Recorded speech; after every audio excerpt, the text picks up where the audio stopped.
চমৎকার একটি গলার ডিজাইন সেলাই শিখুন খুব সহজে। এর জন্য আমাদেরকে গোল গলা যে নিয়মে কাটিং করি ঠিক একই নিয়মে গলাটা কাটিং করে নিতে হবে।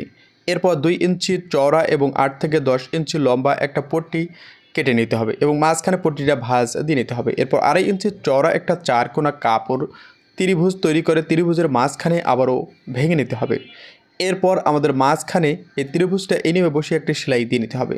এরপর একটার পর একটা ত্রিভুজগুলো এই নিয়মে বসিয়ে সেলাই দিয়ে পট্টিটা মাঝখানে ভেঙে ত্রিভুজের কাঁচা অংশটা একটা সেলাই দিয়ে নিতে হবে। এরপর ত্রিভুজটা আমাদের এইভাবে উল্টিয়ে নিতে হবে, একটু হাতের দিকে লক্ষ্য করলেই বুঝতে পারবেন। এরপর নিচে একটি পুঁথি বসিয়ে নিতে হবে। এটা আপনি সাদা কালার নিতে পারেন বা গোল্ডেন কালার নিতে পারেন, এটা আপনার রুচি মতো।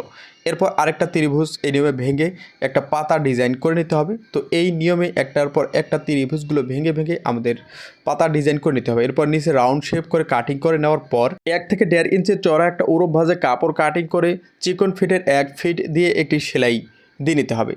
একেবারে 4 পাশ সমান করে সেলাইটা দিয়ে নেওয়ার পর গোট পাইপিং বের করে সেলাই করে নিতে হবে।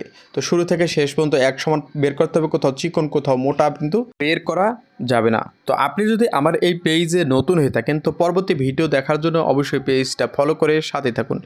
এরপর বোর্ডের মাঝখানে আমাদের এই ডিজাইনটা বসিয়ে 4 পাশ সেলাই দিয়ে নিতে হবে। এরপর বাড়তিটা সমান করে কেটে নেওয়ার পর আবারও 1.5 ইঞ্চি চওড়া একটা কাপড় মাঝখানে ভাঁজ দিয়ে আমাদেরকে গেঞ্জি পাইপিংয়ের জন্য কাপড়টা আটক করে নিতে হবে। এরপর চিকন করে পাইপিংটা বের করে একটি সেলাই দিয়ে নিতে হবে। তো গলার ডিজাইনটি আপনার কাছে কেমন লেগেছে অবশ্যই কমেন্ট করে জানাবেন এবং ভিডিওটি বেশি বেশি শেয়ার করবেন।